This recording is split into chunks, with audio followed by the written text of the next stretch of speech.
السلام عليكم، مرحبا بكم في قناتكم مطبخ وفاء. نتمنى تكونوا كاملين بخير وعلى خير.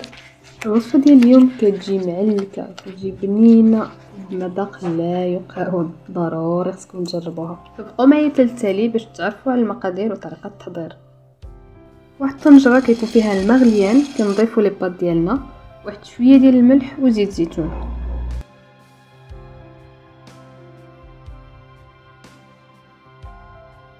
واحد المقيله كنشحروا شويه بصله مع الزيت والمليحه، كنشحروها مزيان حتى تدبل وتذهب. وفي نفس الوقت راني نحضر لاصوص بيشاميل. اللي بغات الوصفه غادي تلقاها في صندوق الوصف، راني ديجا نزلتها في القناه. ما بغيتش نعاود معكم الوصفه باش ما يجيش الفيديو طويل بزاف.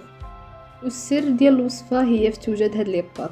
منين كيقربوا يطيبوا كنقلعوا لقطه ونبقاو نحركوا مره باش ما يلصقوش في القاع، وكنخليوها حتى تشرب مزيان. تشرب وكيولي داك الماء خاتر. لي باط ديالنا من بعد ما كيطيبوا هادو هما، كنضيف عليهم بصيله مشحره، واحد الحكيك ديال الطون، شويه ديال دان فيمي مقطع، ولا صوص بيشاميل. بالنسبه لدان فيمي ممكن تستغناو عليه، وانما هو كيضيف بنا لي باط ديالنا. هنايا كنحركو مزيان حتى كندمجوا لنا كاملين المكونات، وكنجيبوا واحد اللاطه اللي تدخل الفران، وكنخويو الخليط ديالنا تما، ونزيدو من الفوق شويه فرماج حمر وموزاريلا، وما نساوش واحد الرشيشه ديال الزعتر.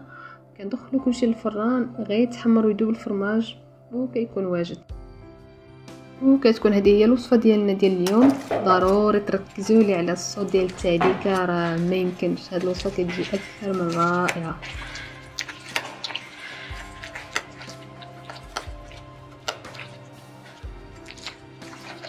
وممكن ترافقوا الطبق ديالكم بواحد الكاس ديال العصير ديال التفاح والليم.